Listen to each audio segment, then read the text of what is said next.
선진유학에 이어서 다음은 한당 훈고학입니다. 한당은 한나라와 당나라를 말하는 것이죠. 한나라 당나라 사이에 물론 위진남북조 시대와 수나라가 있었지만 이 두 시대에는 유학이 크게 발전했다고 볼 수 없는 그런 시기였기 때문에 한나라 때 시작돼서 당나라 때 매우 발전하고 완성된 그 훈고학, 그것이 그 한나라와 당나라를 시대를 특징 짓는 하나의 그 유학의 흐름이었기 때문에, 그래서 한당 훈고학이라는 말로 이 한나라부터 당나라까지의 유학을 훈고학이라고 이렇게 말합니다. 진나라를 멸하고 이제 세워진 한나라였는데, 그 이전에 진나라는 원래 그 법가를 채택한 나라로서 강력한 법으로 통치하고 또 강한 군대를 키워서 결국에는 이 전국 시대를 종결짓고 천하를 통일했는데, 그 이후에도 법으로 통치를 했기 때문에 이 유학자들이 그 탄압에 대해서 반대하면서 저항을 많이 했습니다. 그러니까 진시황이 이 유학자들을 미워하면서 이제 유교 자체를, 유학 자체를 배척을 하게 되죠. 근데 결국에는 그 소위 분서갱유 사건으로 그 유교의 그 경전들을 다 불태우고 또 유생들을 산채로 구덩이에다가 생매장하는 이런 이제 끔찍한 사건을 저질러서 유교가 당연히 침체할 수밖에 없었습니다. 그러나 그 기간이 그렇게 오래 가지는 않았지만 이 진나라를 멸하고 들어선 한나라 때는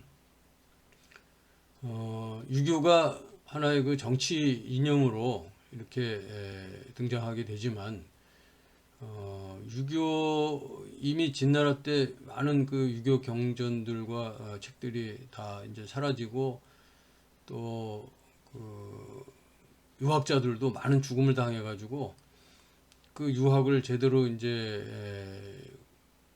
연구하고 또 유학을 가르칠 수 있는 그런 상황이 되지 못했습니다. 그래서 그 진시황 분서갱유 사건으로 사라진 그 경서를 복원하고, 그러니까 몰래 이제 숨겨두었던 그런 책들이 일부가 나와서 그 유학의 하나의 그 사상을 이렇게 다시 이제 복원을 해야 되는데, 그런 과정에서 또 원문이 충분하지 않기 때문에 많은 또 이설들이 나오고, 그래서 정확한 주석을 다는 이런 작업이 필요했습니다. 그래서 그러한 경서를 복원하고 주석을 다는 그런 것을 이제 훈고학이라고 하죠. 유교의 그 원래 고전을 해석하기 위해서 문자의 의미를 연구하는 그런 학문입니다. 그래서 이제 당나라 때 시작돼서 위진남북조 수나라를 거쳐서 이제 당나라 때 그게 완성되게 됩니다. 그래서 이제 후한 시대, AD 100년경 후한 시대에 허신이라고 하는 학자가 설문회자라는 책을 이제 발간하게 되는데, 이거는 일종의 이제 한자 사전 같은 그런 책입니다. 그래서 약 9,000자 이상의 글자에 대해서 그 한자의 뿌리를 설명하는 그런 책이 이제 나와서 그것이 한나라 때 훈고학의 대표적인 그런 하나의 작품이 되겠고, 그 다음에 이제 당나라 때는 당태종 명령으로 오경정이라는 또 책이 발간이 됩니다. 그래서 사서 오경 중에서 오경에 대한 그런 하나의 그 주석서가 나오는 거죠. 그리고 한무제 때는 이 유교가 이제 국교가 됩니다. 그래서 정치적으로 뿐만 아니라 윤리적으로 하나의 그 규범과 이념이 됨으로써 유교가 자리를 굳히게 되죠. 다음은 위진남북조 시대입니다. 위진남북조 시대에는 유교가 쇠퇴하고 도교와 불교가 발전했는데, 그렇게 된 그 이유는 현실 도피 사상과 개인주의가 만연했기 때문입니다. 또 이렇게 현실 도피 개인주의가 만연하게 된 그 이유는 이 한나라 말기에 이제 환관들이 바로하고 황건적 난으로 결국에는 한나라가 멸망의 길을 가면서 이 조조의 아들 조비가 그 한나라를 찬탈해서 위를 세웁니다. 그래서 이제 위나라가 세워진 이후에 또 유비의 촉한이 세워지고 또 손권의 오나라가 세워지면서 이 세 나라가 소세 새 발처럼 이렇게 정립되어서 삼국 시대를 이제 개막하게 되는데, 이 위나라가 결국에는 이 세 나라를 다 이제 점령 통일해가지고 결국에는 한 위나라로 한 45년간 존속하게 됩니다. 그러다가 이 위나라는 또 그 사마씨에 의해서 또 찬탈을 당해가지고 진나라가 세워지죠. 그 진나라가 세워진 다음에 진나라는 사실 이 명분이 이렇게 뚜렷하게 내세울 게 없었기 때문에 어떤 그 조씨에 대한 그런 그 열등감과 또 시기심 이런 것으로 인해서 그 위나라에 그 봉사했던 지식인들을 대거 숙청을 합니다. 그래서 이 유생들이 다 이 권력에 대해서 회의를 느끼면서 뿔뿔이 다 흩어져 가지고 결국에는 이 현실 도피 개인주의 사상이 만연할 수밖에 없게 되었었고, 또 그 당시에 이제 또 60년간 그 전쟁이 계속되면서 기근이 심해가지고 백성들이 많이 도탄에 빠지면서 이제 허무주의 사상 이런 것들이 결국에는 유교를 쇠퇴하게 만들었죠. 반면에 이제 도교가 발전한 것은 진나라도 오래가지 못하고 이 서쪽 지역의 그 오랑캐 호인들이 침입을 해서 그 남경으로 수도를 옮기게 됩니다. 그때부터는 이제 동진이라고 그러는데, 그 이전의 진을 이제 서진, 수도를 옮긴 다음부터 동진 이렇게 말하는데, 이 동진이 이제 남쪽에 위치했기 때문에, 그래서 이 남쪽에 진나라가 있었고 북쪽에는 이 오랑캐들이 침입해가지고 5호 16국을 차례로 세우게 됩니다. 그래서 이 남쪽에는 또 이제 동진을 비롯해가지고 또 송제, 양진이라고 하는 5나라가 세워져가지고 이게 남쪽에 있었기 때문에 남조라고 그러고 남조를 이루게 되고, 또 북쪽에는 5호 16국이 그 북조를 이루게 됩니다. 그래서 아주 매우 혼란한 이런 시대였는데, 그런 시대의 그 사회적 불안으로 인해 가지고 노장 사상에 대한 그 관심이 커지죠.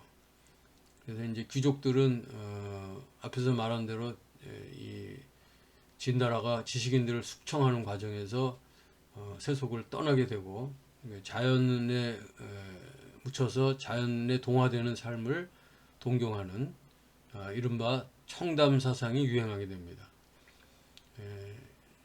그래서 유교의 어떤 그 도덕성이나 정치 이념보다는 문학과 예술에 많은 영향을 끼치고 또 영향을 받게 되죠. 그 청담 사상은 위나라 초기에 시작돼 가지고 남조에서 성행했던 그런 사상입니다.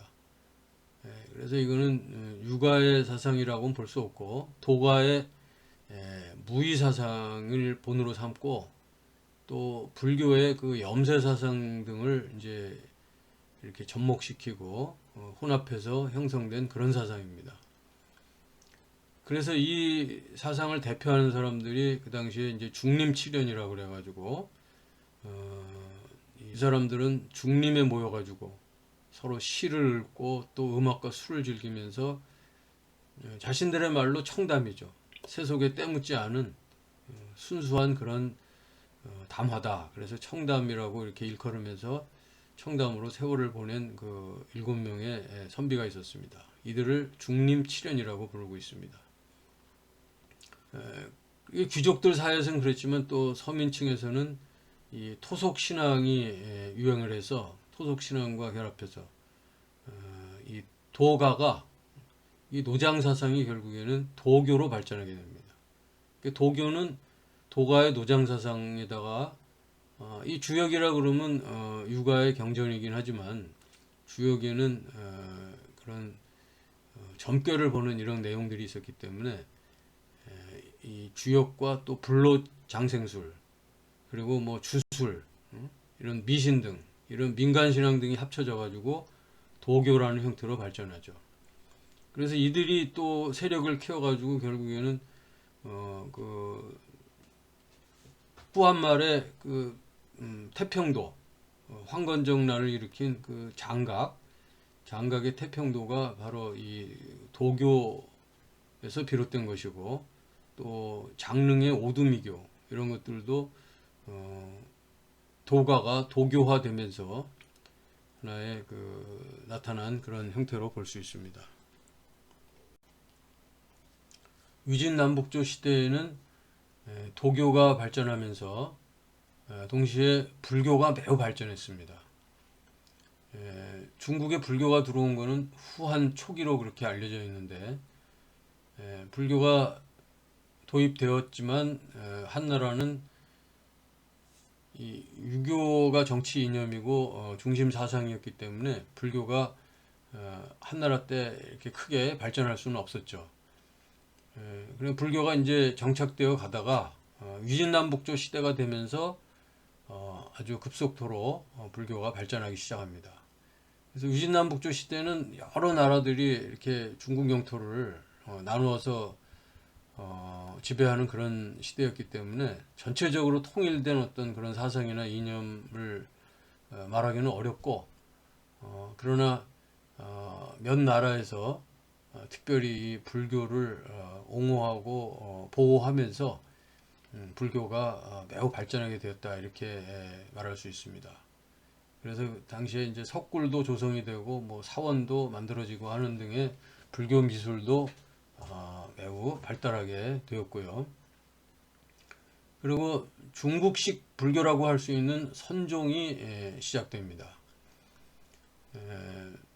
이 인도에서 건너온 그 달마 대사라고 알려진 그 보리달마죠. 보리달마가 그 양나라 때 남조입니다. 남조의 양나라 때 이 고조를 만나서 포교를 하려다가 뜻을 펴지 못하고 숭산 소림사에 거하면서 선종을 창시해서 그리고 이 선종이 중국의 불교가 되고 중국식 불교로서 한국과 일본 등에 이렇게 전파가 됩니다. 선종의 특징은 경전보다는 분립문자, 교회별전, 견성성불 이런 거를 주장을 하는데 그 말은 뭐냐 하면은 이 가르침이라는 게 책에 있는 게 아니라 책을 가지고 그 책의 내용을 가르치는 것보다도 더 중요한 것은 문자 밖에 있는 것이다.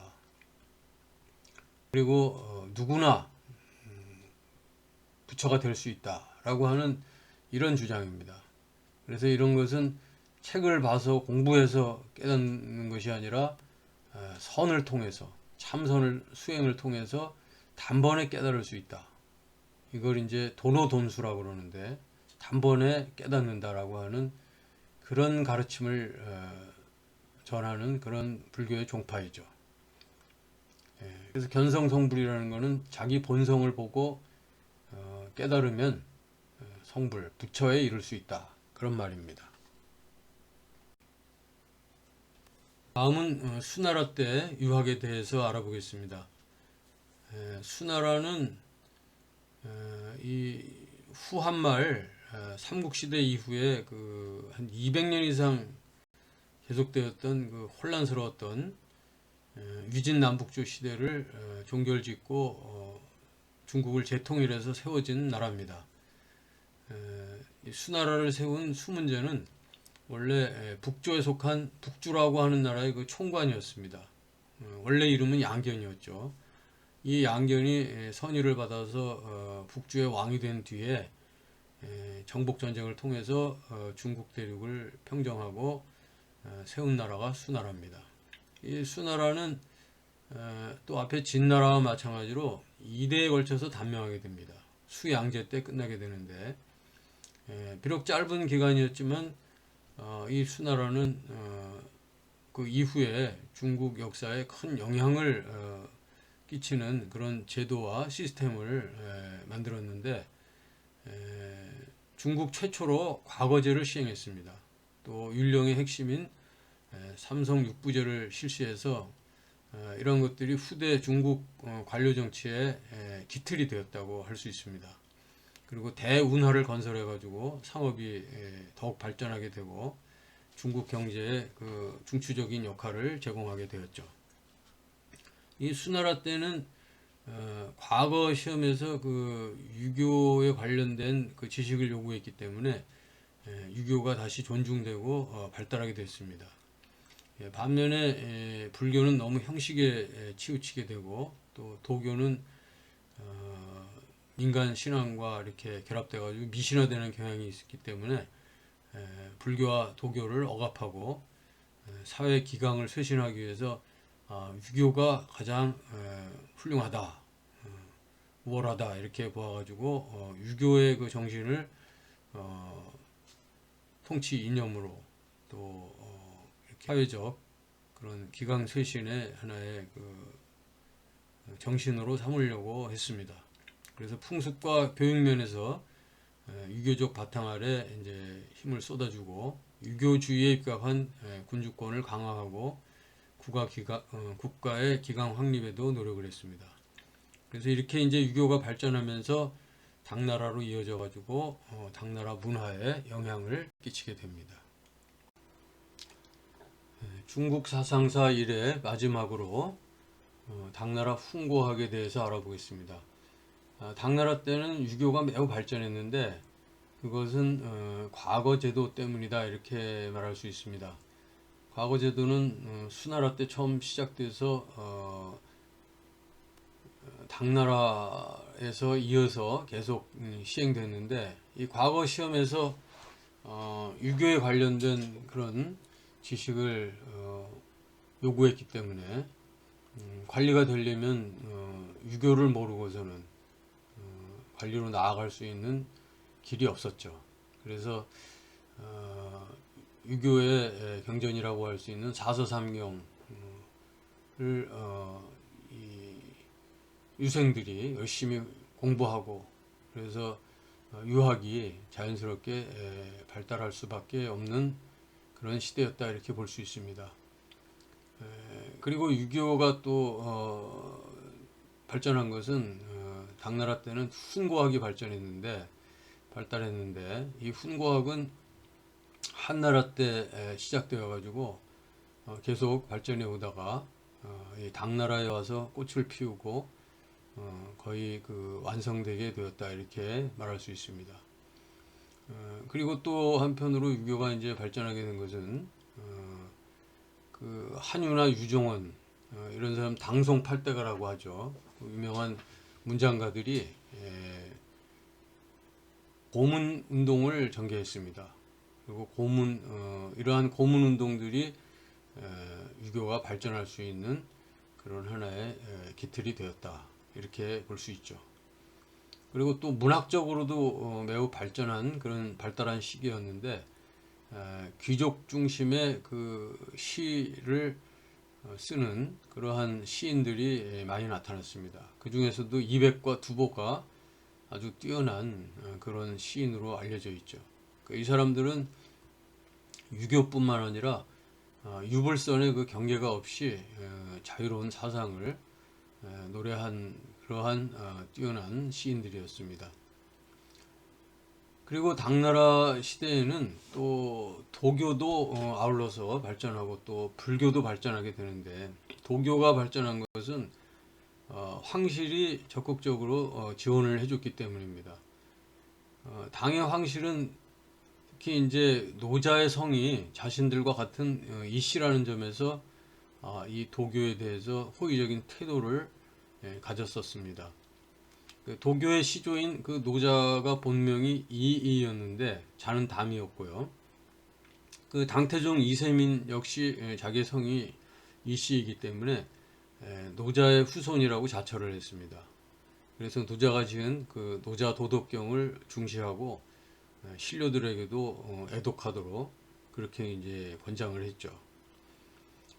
그리고 이제 당나라 때 이 도교가 이론적으로는 좀 부족한 점이 많이 있었는데 불교의 이론과 사상들을 흡수해 가지고 이론적으로 또 이렇게 체계를 세우면서 발전해 나가는 그런 모습을 보였습니다.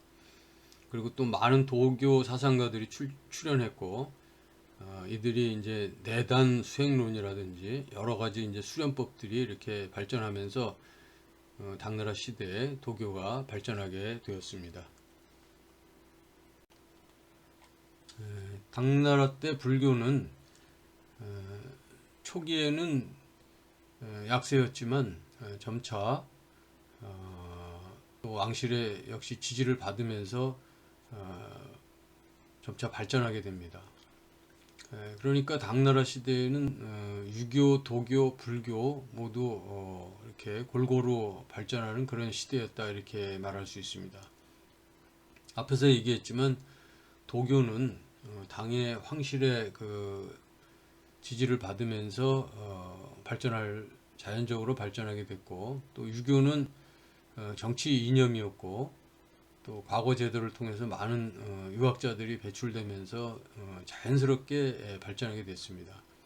그러나 불교는 종교로서의 지위와 정치적인 영향력이 이전 시대에 비해서 낮아질 수밖에 없었죠.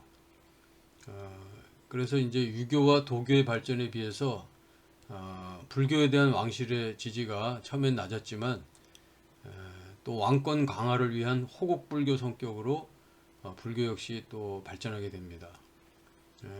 그러니까 인도의 그 원시 불교가 중국으로 건너와서 호국불교라고 하는 약간의 변질된 형태로 중국식 불교로 이렇게 발전하는 모습을 보이게 되죠.